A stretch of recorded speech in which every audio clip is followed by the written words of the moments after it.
the government and its first major national step in its bid for a third straight term in office. Notice how I said it. What we've seen so far to this point is a government doing a series of activities in random communities. So you're handing over a unit under the social housing program here. You are commissioning a water facility here. You are opening a skills training center here. You are meeting with project managers for a road infrastructure project there. You are opening a piece of road here. You've seen a series of those things, all coordinated, but these were localized. This now is the first national step towards that third term. This is the first time that the JLP administration is speaking directly to the whole country, making the case for that third term. So as I would have said, in other times, if they were handing over a house saying Bamboo in St. Anne, then it would be for the residents of Bamboo, the recipient, the community, the small community of Bamboo, broader the constituency that Bamboo is in. That's what Crystal Lee's constituency. And after that, the pictures, material will be shared with the media, or you'd have the various live streams that would put this out real time. But it wasn't a national piece of communication. This today is as national can get. And in case you woke up late and you don't know what I'm talking about, this document is, as we speak, being handed out in Halfway Tree Square by the Prime Minister himself, Dr. Andrew Michael Holness. My team, our group chat is alive and well, like the hills, with images all over the country where the labor rights are. Among the things that are here, as the reporters look for angles for stories, the Prime Minister bobbing and weaving between traffic, the Halfway Tree clock behind him, stopping motorists. Well, no, he's not stopping motorists because they need to be impeding traffic. He's on the streets and at the stoplight when the light holds the line, then he does a distribution saying good morning, handing out these books, booklet if you may, handing out these books, telling people that in these pages rest the achievements of the Holness administration since 2016. And it's not just him, as I've said. You heard from the Foreign Affairs Minister, Kamina Johnson-Smith, this morning on NTM Nationwide this morning, talking to us from Standpipe in Eastern St. Andrew, saying she was doing the same thing. Man messaged me this morning saying he was on his work at a Spanish Town roundabout. He was stopped, given the same document. Online, you can scan a QR code, you can find it. The whole document is there for access. And the government is doing serious public relations, that bad word, PR, about its achievements in office.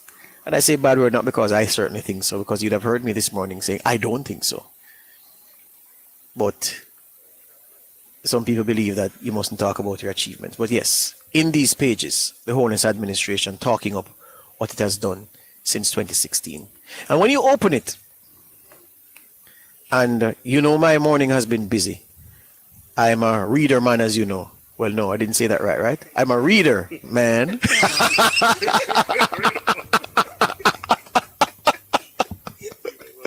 So I'm not a reader man. I'm a reader man. And those of you who know your hip-hop music, you'd know that in the Diamonds Forever remix, Kanye West and Jay-Z had a line that said, I'm not a businessman. I'm a businessman. So I guess it's the same thing with me this morning. Yeah, I'm not a reader, man. I'm a reader, man. Yeah. But I haven't had the chance. I've been at work since after 5 this morning. Head down with the news, then on air from 6. Got out just before 9 and had to quickly get breakfast and then run down here. And yeah, so I've looked through, haven't read, but it's an easy read. And what the labor rights have done, they said they've listed 256 achievements. And if I'm looking at the front here where it says making Jamaica safer and justice fairer, it says here is some of what we have delivered for you. Not me, the Labour Party. That's what I'm reading off their page. They are saying here's some of what we have delivered for you. They say we have brought down murders by almost 45%. That's not a lie. Just yesterday, Nationwide's lead story in the morning, which germinated from data published by the Jamaica Constabulary Force, said 42% was the decline in murders. 42, almost 45. Well, I don't like to write my percentages like that, but I can't fight you if you say 42% is almost 45. I mean, yeah, okay, work with that. We've brought down murders by almost 45%, making Jamaica the safest it has been in decades. That's what they say. 2, gangs are being dismantled and guns are being taken off the streets. More than half of all known gangs were shut down and more illegal guns found and seized. I've been waiting on a report from our good friends at FNID to talk about the number of guns that have been seized so far this year. But the JCF did publish numbers which showed, when we reported it, it may have been in mid-June, when we reported that up to that point in June, there were more guns recovered between January and June this year, 2025, than for the whole year for many years, if not for decades. So the haul of guns is not normal.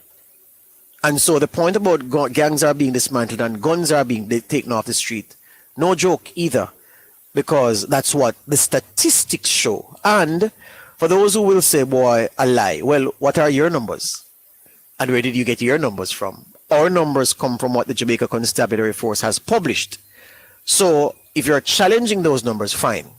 I'll open my ears to that. But if all you're saying is that it's just not true without further, then you and I are not having a conversation. The administration says over 6,000 new police officers. That should be new police personnel, but we're not beating them for that. Over 6,000 new police personnel, because to Jamaicans, everybody in a police uniform are officer.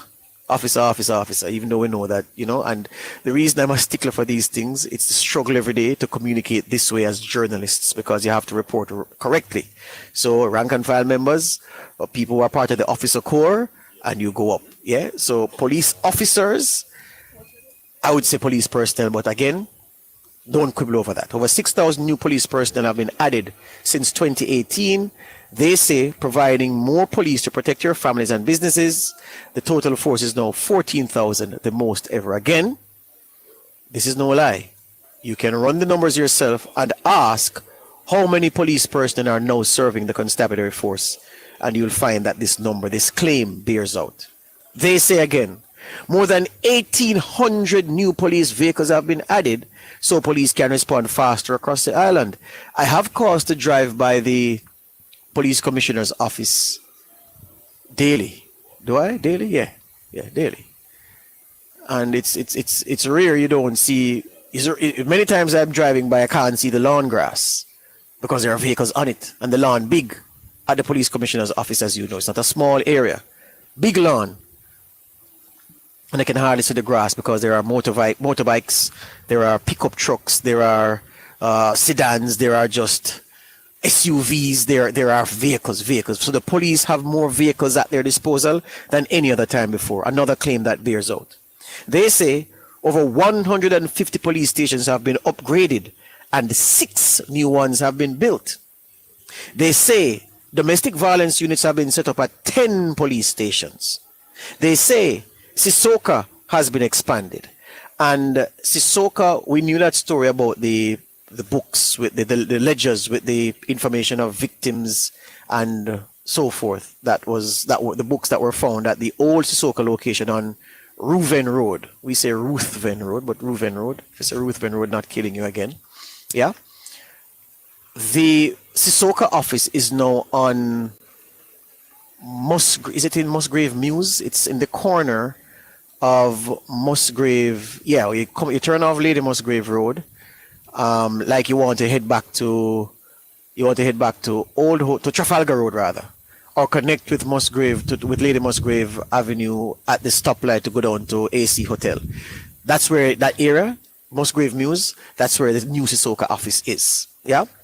Tougher laws were introduced, they say, to deal with gangs, cybercrime, trafficking in persons, and organized crime. Well, the public can determine if the laws are indeed tougher. They say the Jamaica Defence Force has been strengthened with 5,000 additional soldiers and new equipment for land, air, and sea operations. So how I want you to evaluate these claims, listeners, viewers this morning, friends all, go through these items in this record achievements document and tell me from your perspective where the false claims have been made. You know, they always say in an argument or even in a discussion, put up or shut up. So this is the Labour Party putting up. Them say, all right, see me damn know them there. Way officer now. These are what they say are achievements. So I want you, the listener, you, the viewer, to go through this document. It's available to everybody. It's quicker you get it electronically. Go on Twitter, you'll see it. Go on Instagram, you'll see it. Go on the Prime Minister's page, you'll see it. Go on JIS, you'll see it. Yeah?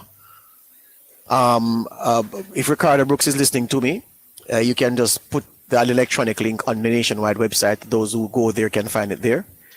If Kimon is listening, she can relay that message to Ricardo as well. Go and look, and then tell me what it is that is being claimed here that is false. They go on to say, established MOCA as an independent body. Serious prison reform started. Training in human rights mainstreamed as part of JCF and JDF curriculum. Access to legal aid expanded, plus new mobile units to reach rural communities. I'm still at security, and justice, New and better courts built. Court systems being modernized. 5 new parish justice centers opened. A new division created for social justice. Over 124,000 counseling sessions provided to nearly 13,000 children and adults facing trauma and mental health challenges. They say the new child diversion program helped over 2,300 youth avoid court by offering mentorship and second chances.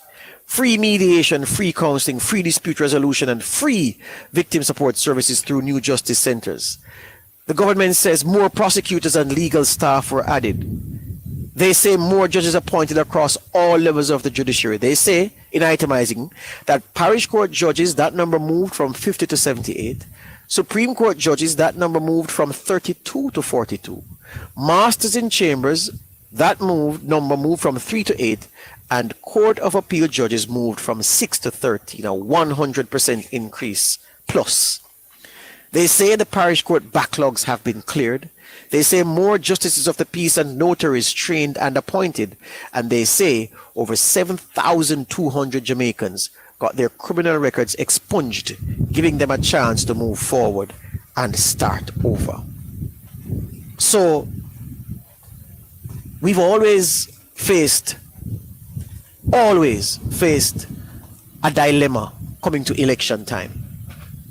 It's always been, okay, all right, the government in office, why do they deserve my vote at the next election? And the other question, the opposition party, why do I think they can do a better job? What have they put on the table to suggest that they can do a better job? And do I believe that they can do better than the government in office? One of the difficulties we had to navigate when making those decisions and engaging in that line of reasoning. Governments previously struggled to put on the table what is contained in this document. Now, somebody will say, oh my God, if that is not the most pro-labor rights statement I've ever heard, then I've never heard anything. And I will say to you, it could very well be true that that is a pro-labor rights statement.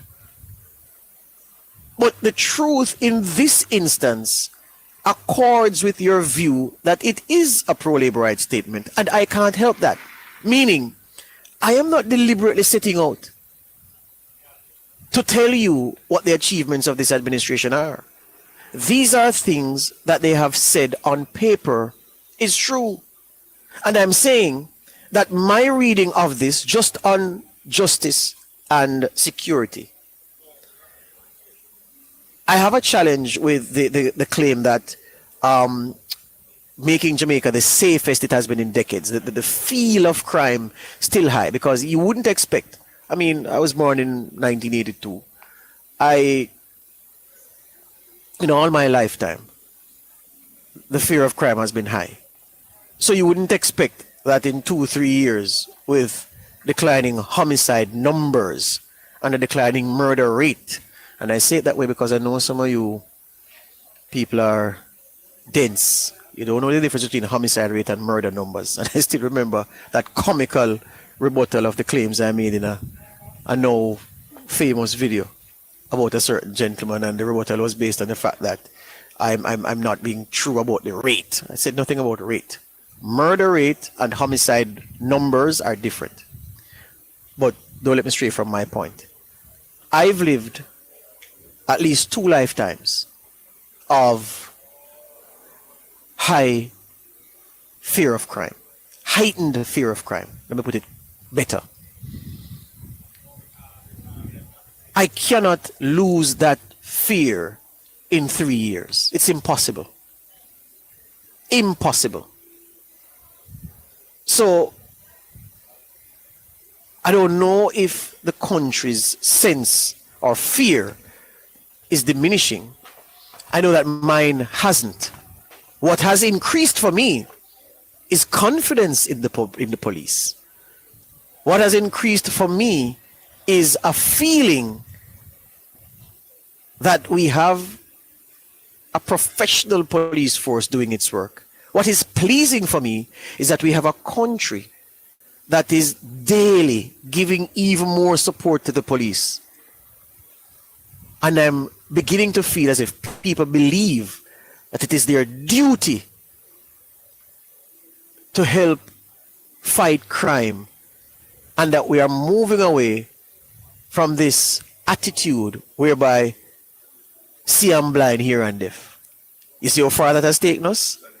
Yeah, that's where that has taken us. So, read this document.